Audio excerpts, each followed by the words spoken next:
Olá pessoal, tudo bem com vocês? Papo de hoje está na tela. Vamos falar sobre Bradescão, a atualização quase que semanal que eu faço do Bradesco. Eu deixei de fazer as duas últimas semanas, se não me engano, porque o preço do ativo não se moveu e nós não tivemos grandes notícias. Eu vou trazer para vocês aqui um artigo que diz: olha, o Bradescão tem recomendação elevada à compra pelo JP Morgan e vê bom ponto de entrada e ação naquele momento, né? Esse artigo já é antigo, 17 de novembro. Tá? Estou falando com vocês dia 3 de dezembro, então sim, é antigo, 2 semanas atrás. Esse artigo aí já contemplava, tá, o resultado do terceiro tri, então acho relevante ainda, né? E o JP Morgan colocou um preço-alvo aí de R$ 21 para as ações do Bradesco preferenciais. Hoje a ação está valendo R$ 15,37. Então é um upside até... Não, é o mesmo, né? No dia 17 estava 15,21. Hoje, dia 13 de dezembro, o fechamento de sexta do dia 2 marcou 15,37, então não mudou muito. Tá? Não mudou muito, o upside continua aí na casa dos 30%, 40%. Então vamos falar sobre Bradescão, os múltiplos. Dividendos eu também posso tocar aqui. O BTC, que está nas suas mínimas do ano, então já é um indicativo que, olha, as ações estão leves. E por fim eu vou comentar um pouquinho sobre análise técnica para vocês que gostam das atualizações. Tem também os fundamentos, que eu começo por eles.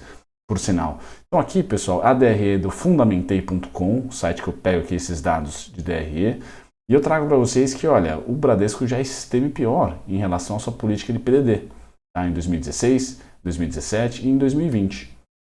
Tá? 2015 também, 95% do lucro foi destinado aí para as provisões de pagadores que poderiam se tornar inadimplentes, é o tal do PDD. Tá? Então, eu acredito que sim, o mercado se assustou bastante. O que é estrutural e negativo para o Bradesco? A sua perda de margem. Tá? Então, ele vem aqui de uma maneira muito abrupta, perde sua margem, voltando a níveis, por exemplo, de 2015, quando teve 15% de margem líquida. Tá? Isso é um fato, um dos menores ROIs, tá, dos últimos anos. Acho que pior ROI do que o atual, somente em 2020, 12%. E em 2017, 13%. 2022 pode fechar aí entre 14% ou mais. Tá? Não acho que o quarto tri vai ser uma surpresa tão ruim quanto foi o terceiro. Tá? Mas de certa maneira é um ROI prejudicado aqui neste ano e que surpreendeu para baixo. O mercado estava esperando uma estabilidade na sua lucratividade e não veio da maneira pela qual o mercado estava esperando. Então isso faz muito preço, quebra de expectativa. Não é a notícia ruim ou a notícia boa, mas sim a quebra de expectativa que funciona como incerteza. Né? Nós estamos vendo como que a bolsa se comporta durante PECs e pós-PECs, são momentos totalmente distintos.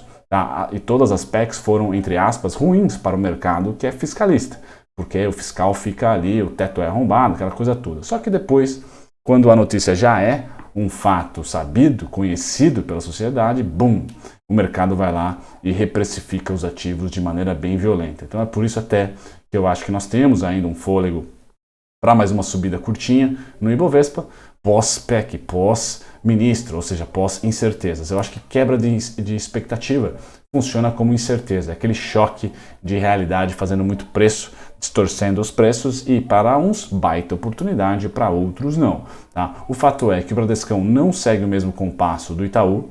O Itaú consegue ainda ter uma margem muito melhor, uma receita muito mais interessante, segurou mais a sua carteira de crédito, não perdeu tanto, enquanto que Bradesco, Santander e Banrisul sofreram mais nesse curtíssimo prazo. Tá? Nesse período de 2021, segundo semestre, até o início do segundo semestre de 2022, foi um período difícil. Difícil, muito difícil, né? E o Banco do Brasil, por ter ali uma especificidade de clientes mais ligados ao agro, e o Itaú, por ser de fato eficiente, ser ali a maçã cristalina do setor, conseguiu se conter também. Tá? Então acho que os dois destaques ficam para esses dois bancos e os outros três correm por trás. O PDD de 2022, pessoal, tá alto? Tá, mas já esteve mais. Tá? O lucro líquido, a última linha lá, que é o que importa, tá legal. Certo? Não está ruim. Está em níveis aqui, inclusive, muito próximos do pré-pandemia de 2019, por exemplo, 22,58, e não fechamos o ano ainda. Então deve bater aqui o lucro recorde, tá, do Bradescão. Ele deve bater lucro recorde no ano, tá, ou ficar muito próximo disso. Então é importante saber que sim, o mercado reprecificou o Bradescão, assustou, mas quebra de expectativa não é estrutural, pessoal. é muitas vezes ruído. Tá?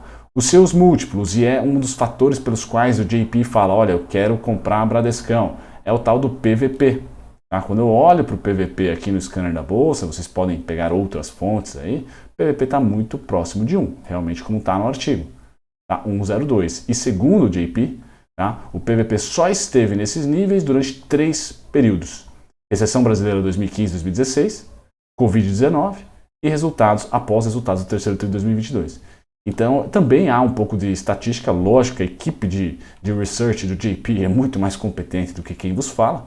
Tá? Então, eles também estão olhando aqui, como é uma empresa de valor, uma ação de valor, e não necessariamente de crescimento, tá? Eles colocam o quantitativo para trabalhar. Então, para eles, por causa do quantitativo estar tão abatido, que vale a pena. PL de 7 vezes e um PVP de 1 vez. Tá? Os dividendos, pessoal, sem contar com as bonificações, que também são a maneira rotineira aí do Bradescão remunerar o seu acionista, olha, os dividendos deram um salto em 2019, tá? E o resultado foi bem interessante. Em 2022, por exemplo, o resultado, a última linha, não as provisões, mas o resultado deve ser muito parecido com 2019. E vejam a diferença de dividendo, é cavalar. Tá? A média, 90 centavos.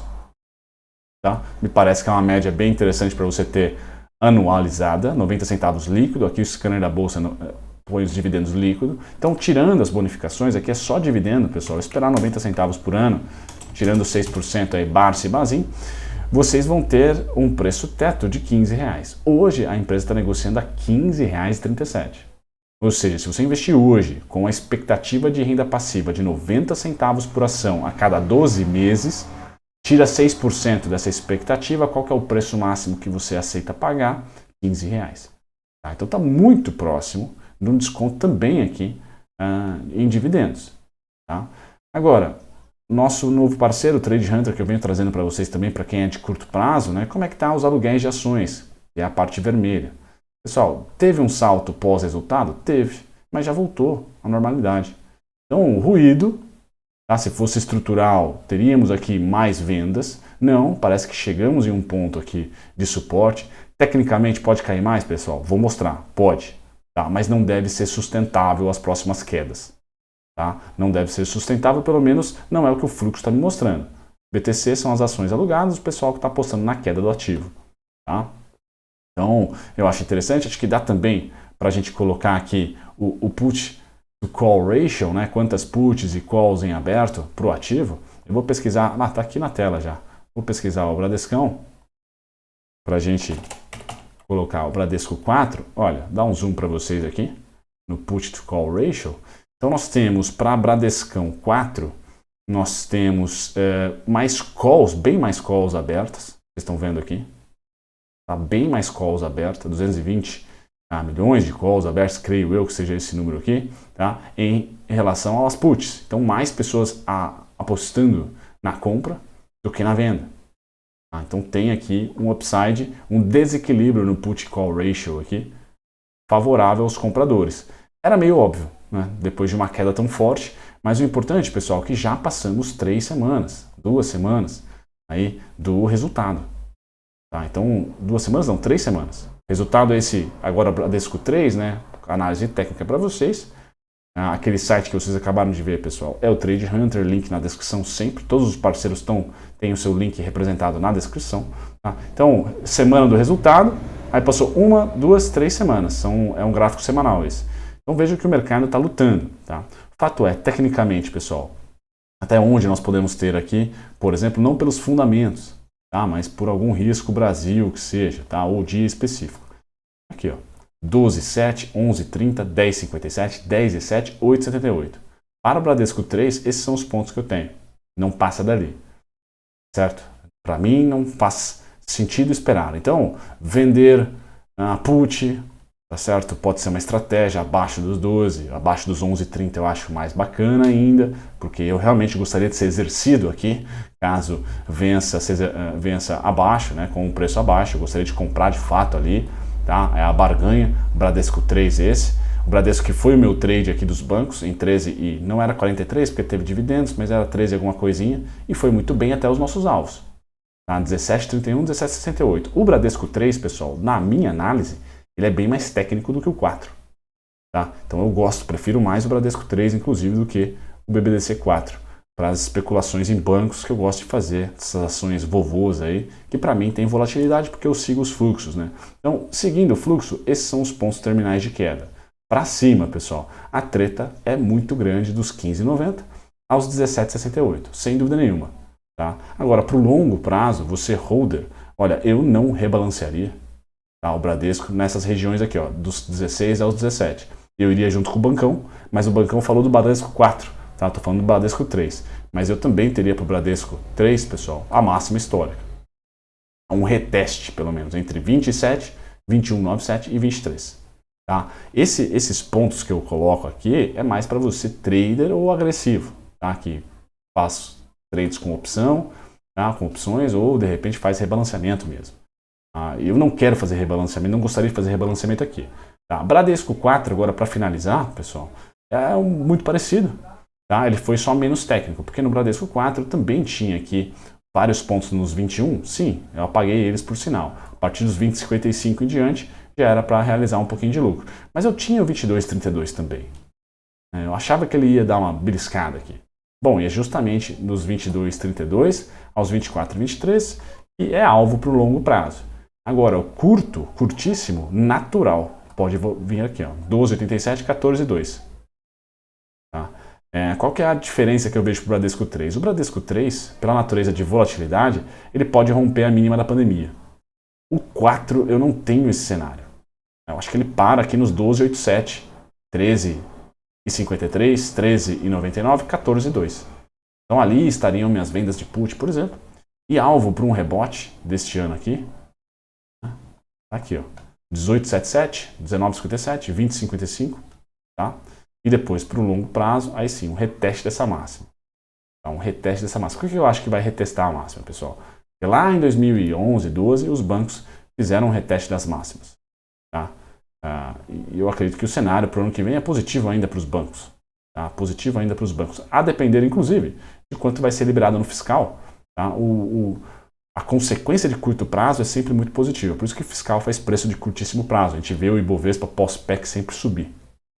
Tá? Mas continuo, né, para finalizar aqui o gráfico do Ibovespa, para trazer um contexto, continuo, pessoal. O IFNC, setor dos bancos, o que ele fez aqui pós 2008? Caiu junto com o Ibovespa, que é 2008, depois subiu, igualzinho o Ibovespa, e até 2012 o movimento foi igual ao Ibovespa, só que aí ele achou fundo, tá? E já em 2013 rompeu o máximo, tá? E o Ibovespa continuou caindo. Então o IFNC seria o setor financeiro seria esse preto aqui.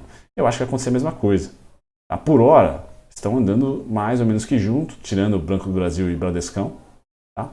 Só que ou já acharam um fundo, ou vão achar muito próximo e devem romper máximo.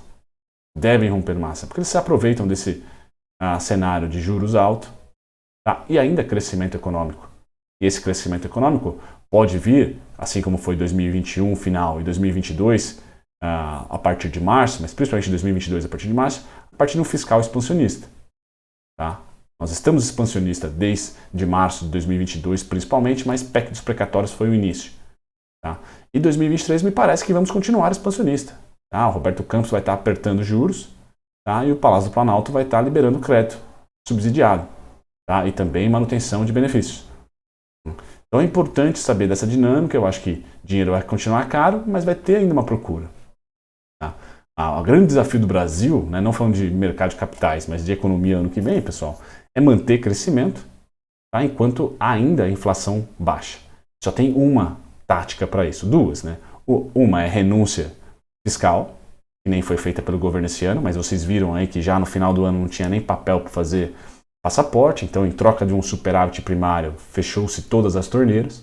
Então acho que não é por renúncia fiscal que nós vamos combater a inflação ano que vem. Só pode ser de uma maneira: queda das commodities ou aumento da produtividade. Então esse é o desafio gigante que nós temos para 2023.